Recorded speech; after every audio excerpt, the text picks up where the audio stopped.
today we're going to talk about peer-to-peer lending. What is peer-to-peer lending anyway? Peer-to-peer lending is a platform where borrowers and lenders come together. Who are these lenders? Well, they're not banks. They're people like me and you. So there are borrowers who could be your neighbor, and there's lenders who could be your other neighbor, put together by these platforms that basically check the credit and the credit worthiness of the individuals who want to borrow.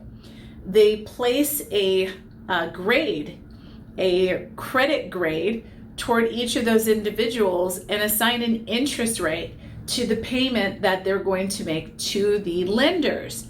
Now, whether you're a borrower or a lender, there's benefits to this whole peer-to-peer situation. And really, this all came about right before the stock market crash and the entire economic crash and burn in 2008, 9, and 10.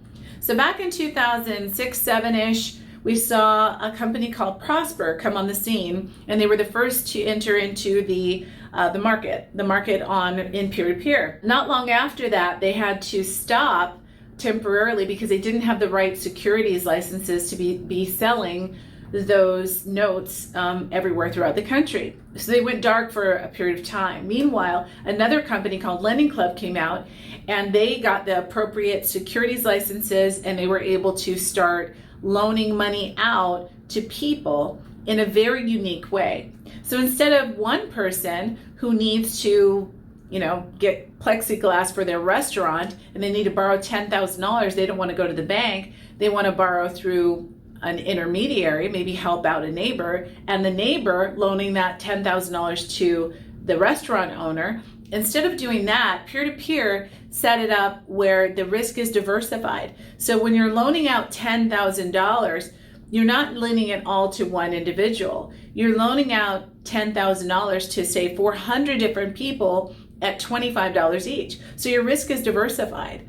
And that way, honestly, if you are the lender, you have less risk than, say, a bank who's loaning you $10,000 for your credit card, one individual. That one individual, if they lose their job, may not be able to pay back that $10,000 credit card, unsecured credit card. So yes, these loans are unsecured in most cases. Sometimes they have secured loans actually, but most of these loans are unsecured. However, because of the diversification, the risk has gone way down. Now, in addition to that, on the borrower side, they're not loaning money to one individual. They're loaning money to many individuals. And so the amount that they pay monthly, the lump sum, say it's $300 or $400 or $500 a month, gets spread out between all the people that have loaned money to that individual. Now, peer-to-peer lending really disrupted the entire lending industry, and you would think that in the middle of a recession, it would be one of the worst times to start a lending business, but Lending Club did it. They did it successfully, and they actually kept going up and growing during the recession to even eventually go public. And I think that was probably part of the problem for them eventually because they decided to get out of that business, probably due to their shareholders. However, there still are companies that are doing peer-to-peer, and it's still one of those disruptors to the financial industry. Now, not all states allow peer-to-peer lending for some reason or another, but for those that do, it is a viable alternative investment. You just really need to know what you're doing, do your research, study, and have a system for investing that really makes that investing a lot safer. So if you want to know more about alternative investments like peer-to-peer, mortgage notes, real estate investing, then go ahead, like this video, subscribe to my channel, and be sure to check us out in future videos.